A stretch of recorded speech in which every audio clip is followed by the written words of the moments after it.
Assalamualaikum warahmatullahi wabarakatuh. Innal hamdalillah wa syukrillah wa la haula wa la quwata illa billah. Asyhadu an la ilaha illallah wa asyhadu anna Muhammadan abduhu wa rasuluh la nabiyya ba'dah. Faqala Allah ta'ala fi kitabil karim. A'udzu billahi minasyaitonir rajim. Wa idza qala rabbuka lil malaikati inni ja'ilun fil ardi khalifah. Qalu ataj'alu fiha may yufsidu fiha wa yasfiku dima aw nahnu nusabbihu bihamdika wa nuqaddisu lak. Qala inni a'lamu ma la ta'lamun. Ayat ini menjelaskan kepada kita, khususnya umat Islam, bahwa Allah Subhanahu wa ta'ala mengingatkan bahwa ketika dia berkata atau berfirman kepada para malaikat, wahai malaikat, saya akan menciptakan khalifah, pemimpin, pengatur, pengganti Allah di muka bumi ini untuk menata kehidupan di dunia ini agar baik sesuai dengan ketentuan Allah Subhanahu wa ta'ala.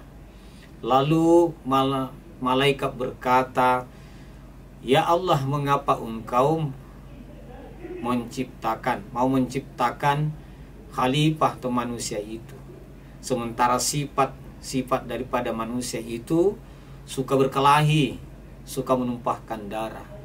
Allah menjawab itu atas kekhawatiran daripada malaikat itu. Inni a'lamu ma la ta'lamun. Saya ini lebih tahu malaikat daripada kamu. Alhamdulillah, dengan izin Allah Subhanahu wa ta'ala, sebagai seorang muslim, berangkat dari ayat ini kita mengetahui bahwa sesungguhnya sifat dasar manusia itu ada sifat yang memang perlu diwaspadai. Pertama adalah suka bertengkar. Jadi manusia itu sifat dasarnya suka bertengkar, suka berkelahi, saling membunuh satu dan lain. Itu bisa kita maknai, ketahui melalui ayat ini dalam surah Al-Baqarah ayat yang ke-30. Selanjutnya, kalau kita berbicara tentang kepemimpinan dalam Islam, kepemimpinan yang Islami itu sesungguhnya kepemimpinan itu tidak dicari-cari, tidak diminta-minta. Kenapa?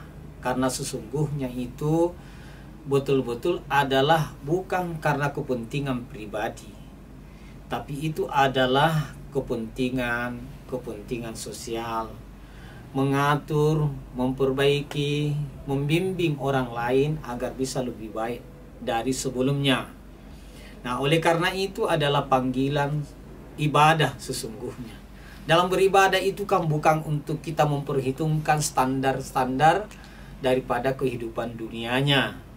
Karena begitu kita memperhitungkan bahwa kita menerima yang namanya amanah berupa kepemimpinan atau seorang yang diamanahi sebagai pejabat dan lain sebagainya, semakna dengan itu, maka pasti dia akan mengalami hal-hal yang pertama, kalau bukan ia mengeluh, orang lain yang keluhkan dia. Tetapi bila mana dipahami bahwa itu adalah sebagai panggilan hati nurani karena dasar untuk mengabdi kepada Allah Subhanahu wa ta'ala, maka pertimbangan aspek material sifatnya keduniaan tidak akan lari ke sana.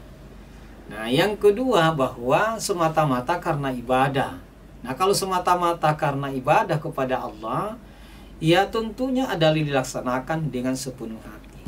Yang kedua, saya ingin menyampaikan, kepemimpinan Islam itu hanya bisa berjalan dengan baik kalau pemimpinnya memenuhi ketentuan-ketentuan yang telah ditentukan oleh Allah dan Rasulnya. Yang pertama, bahwa dia harus orangnya amanah, orangnya selalu berkata yang benar, orangnya itu jelas apa yang disampaikan. Kemudian orangnya itu juga punya pengetahuan terhadap tentunya adalah masalah kepemimpinan. Kepemimpinan yang dimaksud di sini adalah kepemimpinan Islam sesuai dengan standar-standar atau indikator-indikator yang ditetapkan dalam ajaran Islam. Kemudian kita juga bisa memahami bahwa kepemimpinan dalam Islam itu telah dicontohkan oleh Rasulullah Muhammad SAW dan juga para sahabatnya. Kalau kita lihat salah satu sahabat Nabi, ketika ditanya, "Wahai Abu Bakar, apa yang kau tinggalkan buat keluargamu?" Abu Bakar menjawab, "Allah dan Rasulnya." Nah, ini bisa kita memaknai bahwa betul-betul sahabat Nabi, jangankan Nabi, sahabatnya saja, bahwa dia itu mencari apapun yang kehidupan di dunia, pada akhirnya itu semua dipakai untuk memberikan kebaikan kepada orang lain. Maka seorang pemimpin itu dalam Islam bagaimana memberikan yang terbaik kepada orang lain dengan penuh ketulusan, keikhlasan. Oleh karena itu, pada kesempatan yang baik ini saya ingin menugaskan yang pertama, bahwa berdasarkan ayat Al-Quran, "Ya ayyuhalladzina amanu atiullaha wa atiur rasul wa ulil amri minkum fa in tanaza'tum fi syai'in farudduhu ilallahi war rasul." Ini kalau mau menjadi seorang pemimpin yang islami. Pertama, kita diperintahkan, diajak untuk mentaati Allah dan Rasulnya. Jadi seorang pemimpin pertama itu indikatornya, syarat untuk menjadi pemimpin yang islami itu adalah orangnya yang taat kepada Allah dan Rasulnya. Taat kepada Allah dan Rasulnya, semua urusan yang lainnya pasti untuk kebaikan semua pihak. Tidak ada yang lain. Kenapa? Semuanya diperuntukkan dengan harapan mudah-mudahan diridai oleh Allah Subhanahu wa Ta'ala. Yang kedua, yang tidak kalah pentingnya menarik adalah apabila kamu berbeda pendapat. Nah, ini manusia semakin modern, semakin sering terjadi perbedaan. Ciri-ciri manusia berkembang pemikirannya adalah karena berbeda pendapat. Tapi ternyata dalam Islam itu, apabila kamu berbeda pendapat, maka farudduhu ilallahi wa rasul, kembalikan kepada Allah dan Rasulnya, bukan kepada yang lain-lainnya. Maka apabila persoalan itu perbedaan pendapat, kembalikan kepada Allah dan Rasulnya, semua menerima dengan baik. Tidak ada istilah menang dan kalah. Kenapa?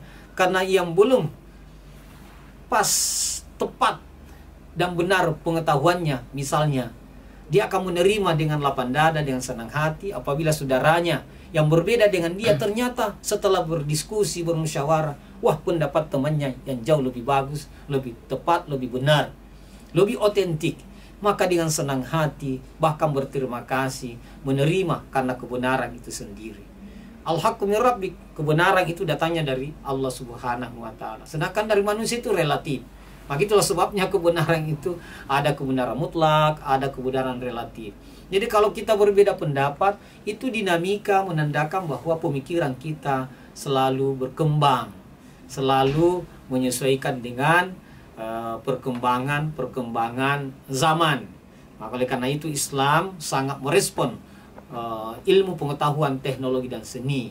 Jadi selalu dinamis, selalu kita ingin berubah. Bahkan Nabi mengatakan, siapa yang hari ini sama dengan hari kemarin, itu orang rugi itu. Orang rugi kalau sama saja, tidak ada perkembangan. Oleh karena itu harus lebih baik. Jadi dari hari ke hari harus selalu berubah, harus selalu dinamis. Begitu kira-kira ruhnya di dalam kepemimpinan Islam. Demikian nasrun minallah wa fathun qarib. Assalamualaikum warahmatullahi wabarakatuh.